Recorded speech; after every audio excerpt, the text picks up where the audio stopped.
lab scam, now BRILAB, the FBI's code name for the second major sting operation to be disclosed in a week.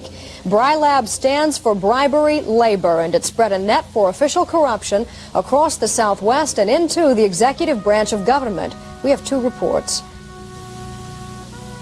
In Louisiana, the scandal surfaced just as Mardi Gras activities began. The investigation had been going on for a year.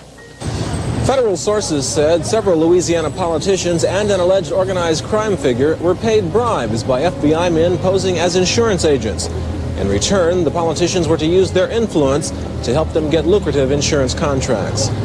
Democratic Lieutenant Governor Jimmy Fitzmaurice is accused of accepting a $10,000 bribe disguised as a campaign contribution. He was an unsuccessful candidate for governor last year. Fitzmaurice said he was shocked by the allegations and said he did nothing wrong. Another unsuccessful Democratic candidate, Louis Lambert, is also accused of taking a $10,000 bribe. Lambert said he was somewhat puzzled about the reports. Governor Edwin Edwards, who leaves office in March, was said to be under investigation, but reports said he did not accept any money.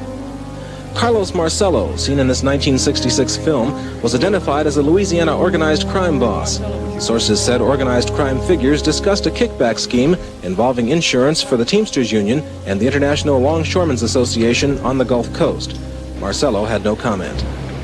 Investigators started by looking for corruption in union health and welfare insurance plans, but the trail soon led to political figures in 4 states whom the government now suspects of wrongdoing. Federal sources said there could be a dozen indictments in the next 2 months. Willie Monroe, NBC News, New Orleans. There's a lot more to the newly... Take 7. Newly disclosed undercover operation than corruption in 4 states. Documents reviewed by NBC News show the FBI discovered a number of federal officials allegedly on the take. One is described in a memo just 10 days old as a sensitively placed corrupt federal official.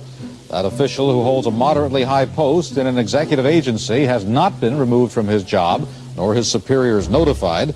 Federal lawmen are assembling further evidence on the man. NBC News has also learned that the undercover operation disclosed that the nation's top organized crime figures were to meet soon in what was described as a massive nationwide conspiracy to carve up criminal territories in the nation, something comparable to the Appalachian, New York meeting in 1957. FBI plans to monitor that meeting have been put in abeyance since it's unlikely the meeting will be held now that it's clear the FBI knows about it. Carl Stern, NBC News, Washington.